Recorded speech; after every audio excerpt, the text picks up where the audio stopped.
Вашему вниманию я читал американскую прессу и увидел там американские анекдоты о войне. Поэтому представляю вам интересные анекдоты, которые я прочел.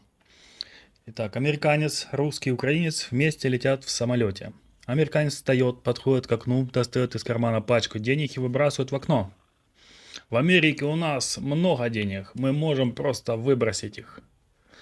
Русские, чтобы не отстать, роются в своей ручной вкладе, вытаскивают красивую шубу и выбрасывают ее в окно. У нас в России много мехов. Можем их просто выбрасывать. Украинец встает, подхватывает русского, выбрасывает его в окно. На Украине у нас полно русских. Как вы называете российскую танковую бригаду, возвращающуюся с Украины? Пехотный взвод. После проживания российского солдата в Чернобыле он смог насчитать как минимум 8 неточностей по пальцам одной руки. Звонок другу в Украину. «Привет! Что происходит?» «Ну, здесь Россия воюет с НАТО. И как это выглядит?» «Россия потеряла ракетный крейсер, более 600 танков, 53 тысячи солдат. А НАТО?» «А НАТО еще не прибыл».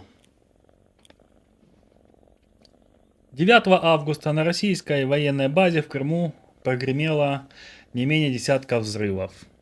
Министерство обороны России уклонилось от возложения вины, заявив, что причиной взрыва стала халатность, детонация нескольких складов авиационных боеприпасов, в то время как украинские военные со своей стороны вели себя очень скромно.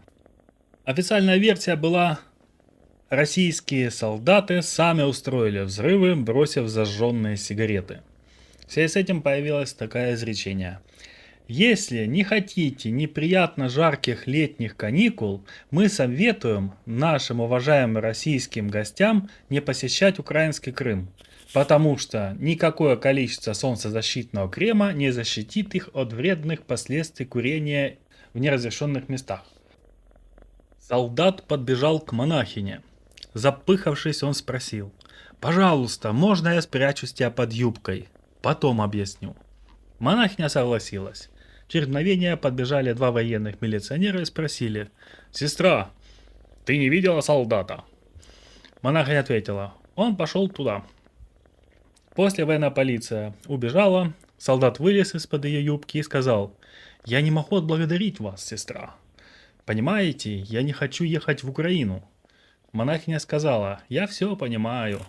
Солдат добавил: «Надеюсь, я не груб, но у тебя отличные ноги». Монахиня ответила: «Если бы ты посмотрел немного выше, ты бы увидел пару больших мячей, потому что я тоже не хочу ехать в Украину». Через Украину маршировал батальон российских солдат. Из-за огромной кучи щебня они слышат слабый крик: «Один украинский солдат может убить 10 российских солдат». Русский полковник смеется, затем отправляет 10 своих солдат через кучу. После непродолжительного боя и наступившей тишины снова крик: «Один украинский солдат может убить 100 российских солдат». Русский полковник теперь раздражается, поэтому он посылает 100 своих лучших бойцов через группу завалов. После гораздо более крупного боя наступает тишина. «Один украинский солдат может убить 1000 русских солдат».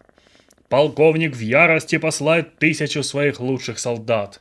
После очень долгого боя раненый российский солдат хромает по развалинам к своему батальону. «Полковник, это ловушка! Там 2 украинца!»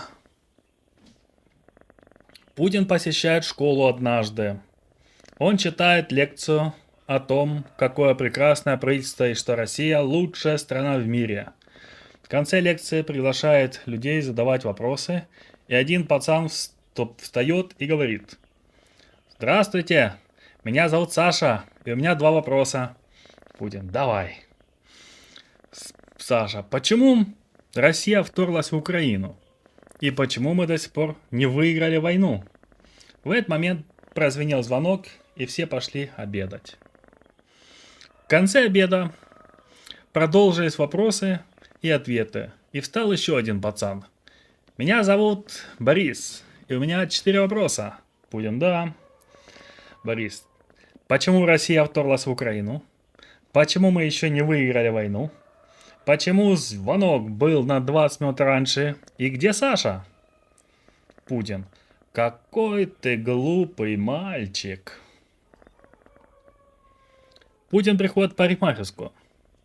Парикмахер стрижет ему волосы и все время спрашивает об Украине. Как люди там поживают? Когда закончится война? Путин занервничал.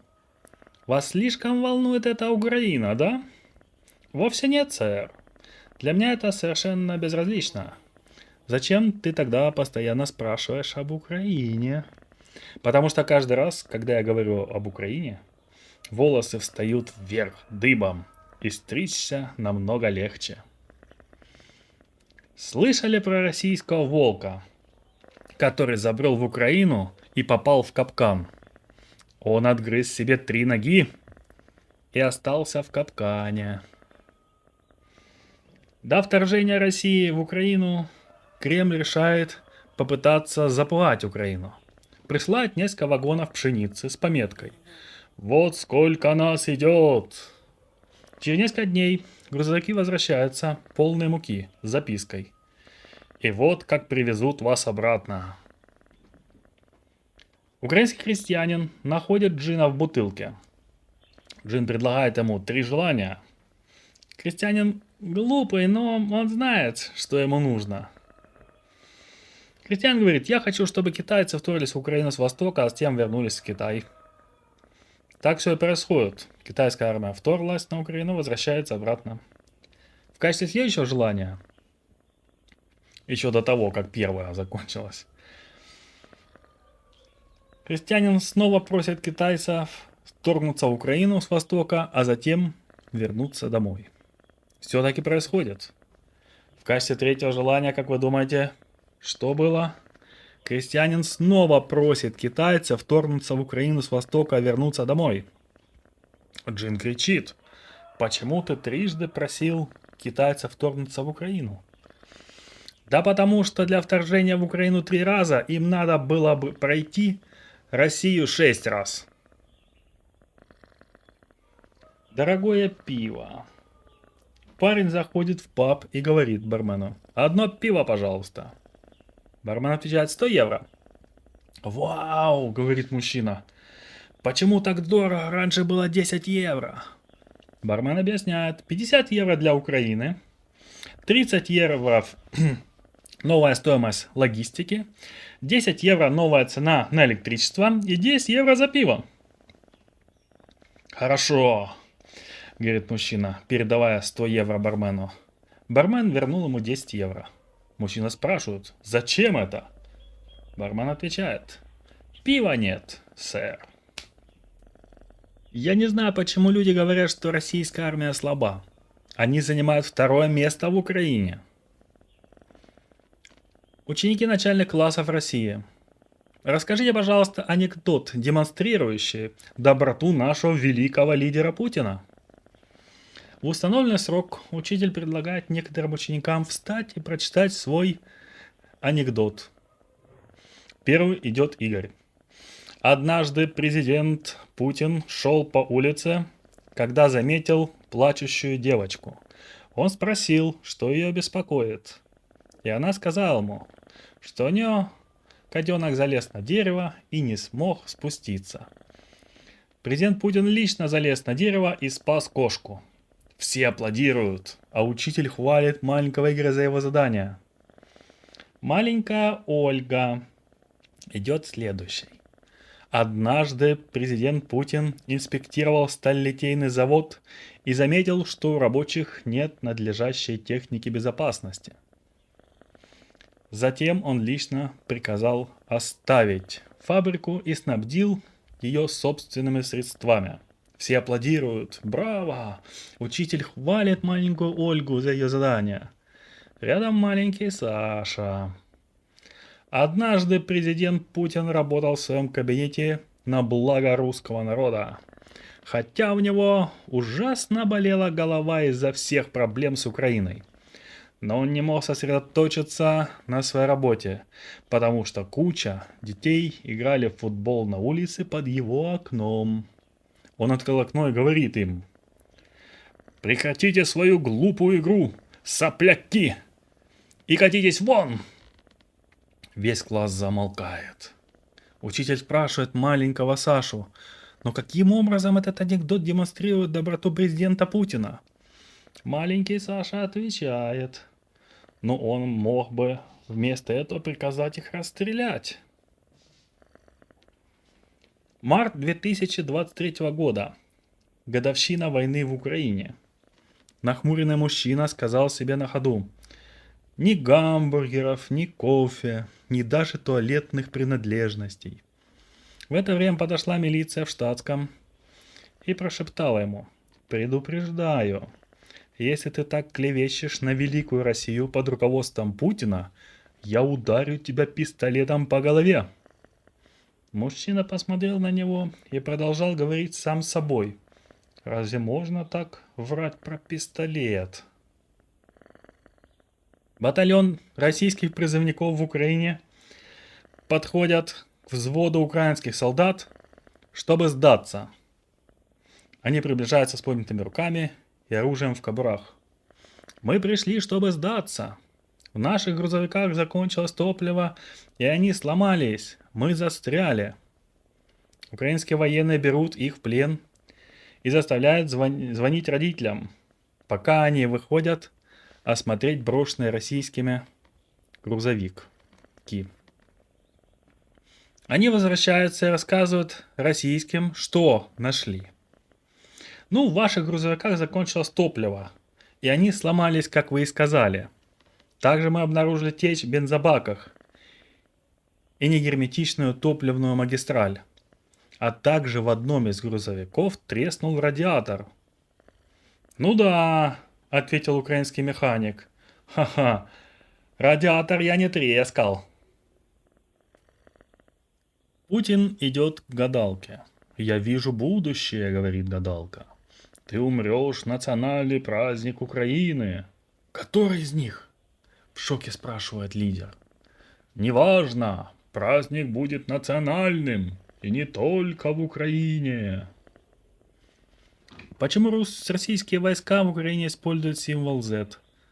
Потому что некогда ремонтировали вторую половину отвалившейся свастики. Также произошло с 4 олимпийскими кольцами вместо 5. Все неполно.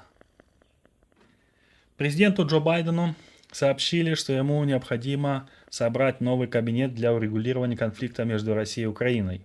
Вернувшись из Икеа, Джо понял, что сильно неправильно понял поставленную перед ним задачу. Как остановить наступление российского танка на Украину? Стреляйте толкающих его людей. Были ли в Советском Союзе плюсы? Да, по математике и на батарейках. Президент Зеленский обнародовал план вывода российской армии из Украины за 24 часа. Операция называется «Дай им полный бак бензина». Русский, украинец и афроамериканец сидят в приемной, пока их жены рожают. Выходит медсестра с 3 младенцами, говорит: «Извините, ребята, они перепутались. Посмотрим, чей есть чей». Украинец берет черного и бежит. Остальные ему кричат: «Эй, чувак! Этот пацан явно не твой!» Украинец отвечает: «Мне все равно, я не хочу российского». Путин проводит в Кремле совещание со своими генералами по поводу войны в Украине. По окончании совещания первым из кабинета выходит министр обороны Сергей Шойгу. При этом он бормочет себе под нос: «Маленький хитрый придурок». Однако его слышит секретарь Путина, который немедленно отчитывается перед своим начальником. Путин распорядился вернуть Шойгу и спрашивает: «Сергей Кужугетович, не могли бы вы повторить, что вы сказали, когда выходили из комнаты?» «Я сказал, Этот маленький хитрый придурок, говорит Шойгу. А кого вы имели в виду? Спрашивает Путин. Зеленского, говорит Шойгу.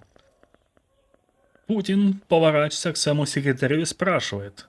А кого, по-вашему, он имел в виду?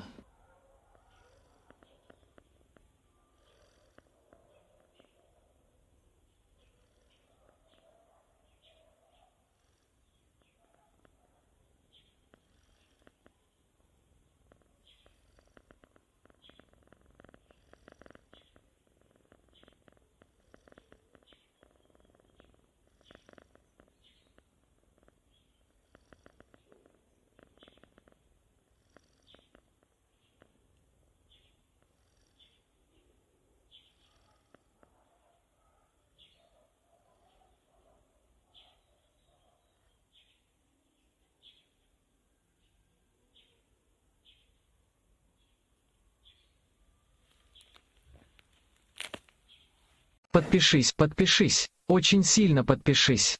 Subscribe. Don't crowd, the subscriptions are enough for everyone.